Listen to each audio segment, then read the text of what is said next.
This is a hymn by Johnny Cash. Uh, a lovely hymn, and may you rest in peace, Johnny, and the light of heaven shine upon you, man, and your lovely wife, Joan Carter Cash. May she rest in peace also, and the light of heaven shine upon her, man. She was a very talented lady, could write music, could lovely singer, could write music and lyrics. She was blessed with talent.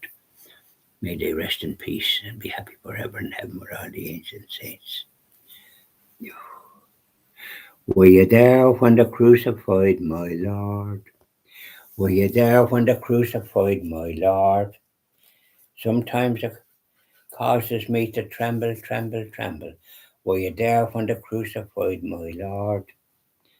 Were you there when they nailed him to the cross? Were you there when they nailed him to the cross?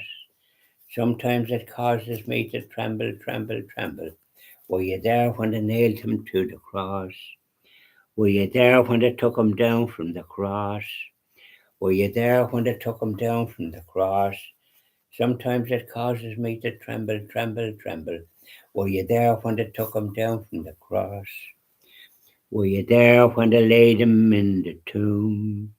Were you there when they laid him in the tomb? Sometimes it causes me to tremble, tremble, tremble. Were you there when they laid him in the tomb? Were you there when the stone was rolled away? Were you there when the stone was rolled away? Sometimes it causes me to tremble, tremble, tremble. Were you there when the stone was rolled away? No, the only ones that was there were the soldiers. And when this big rock guarding the tomb was moved away by the forces from heaven, the angels, they went as white as sheets and ran like jackrabbits, afraid of their lives. And Caiaphas saw them, "What are you doing here? Go back and mind that tomb, so as the apostles don't take Jesus and make out he rose from the dead." "Oh no, we're not going back, Caiaphas. You go. I know what that's and bring your cronies with you. You guard the tomb. See what you can do." "Well, no," says Caiaphas, "but we better reward you for your trouble. The 30 pieces of silver. But we know what happened, don't we? Can't hide the truth. Comes out. So, and then the two disciples on the road to Emmaus, as glum as you like, faces sadness overwhelmed them. A stranger joined them. "What's wrong with you?" he said. "Look like you saw a ghost." "A ghost? We didn't or had see any ghost. Do you not know what happened?" "What happened?" said the stranger. "Jesus, our Saviour, was crucified, and we're lost. We don't know what to do now."